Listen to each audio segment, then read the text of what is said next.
Përshëndetje, jemi në orën e gjuhës dhe letërsisë shqipe. Unë jam Albi Azizi. Dhe unë jam Diona Emili.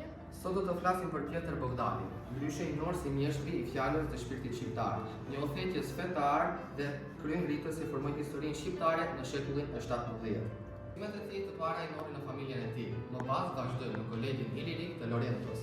Meshtarinë e tij filloi në vitin 1651, ushtroi detyrën si meshtar në disa fshatra të Prizrenit, duke nisur karrierën e tij pedagogjike. Në vitin 1656 filloi studimet e tij të larta, të thella teologjike dhe fiziologike në kolegjin e propagandës në Rom, qendër më të rëndësishme të mësimit katolik të atëhershëm.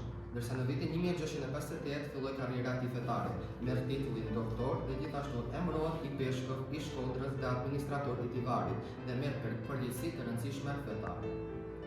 Vepra e tij kryesore Qeta e Profetëve, Cuneus Prophetarum. Në vitin 1675 filloi krijimin e tij, ku shkruaj librin Qeta e Profetëve, ndërsa në vitin 1677 u bë promovimi i tij, ku atëherë ai emërohet arkipeshkov i Shkuput, duke përforcuar pozitën e tij fetare. Ai botoi në vitin 1685 në Padov të Italisë, fal mbështetjes së kardinal Barbarintos.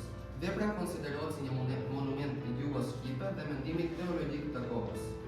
Cuneus Prophetarum, mrekullia e fjalës shqipe, edicioni i parë u botua në Padov të 1685-s, një thesar i gjuhës shqipe dhe gjithashtu kulturës kombëtare.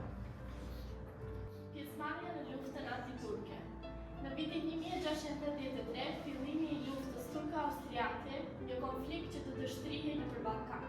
Në vitin 1687-88 ishte angazhimi më aktiv në organizimin e rezistencës antiturke në territorin shqiptar.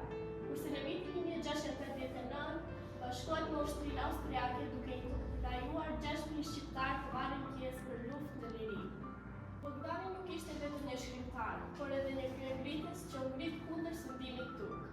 Kontributi gjuhësor dhe filozofik. Bogdani ishte një nga figurat më të rëndësishme të rinjtjes shqiptare, duke hedhur themelin për zhvillimin e mëtejshëm të letërsisë kombëtare. Vepra e tij tregon një pasuri të jashtëzakonshme të gjuhës shqipe, duke përdorur terma dhe shprehje të rralla që nuk përdoren më. Ai trajtoi tema teologjike dhe filozofike me thellësi, duke i lidhur ato me kontekstin shqiptar dhe nevojat e kohës. Fundi tragjik dhe trashëgimia. Gjatë fushatës ushtarake të vitit 1689, Bogdani sëmuret nga Murtaja, një sëmundje e rrëdhë që e shkatroi shpejt.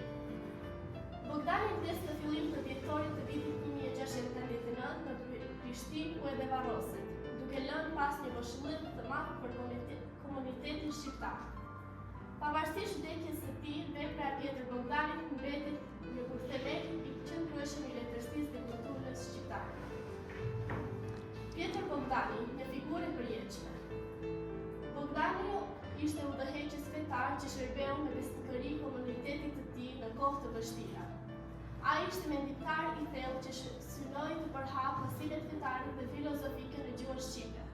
Gjithashtu autor i veprave kryesore që formuan bazën e letërsisë shqipe të kohës së mesme.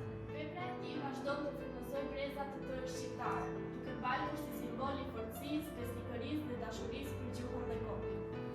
Faleminderit për vëmendjen. Shihemi në projektet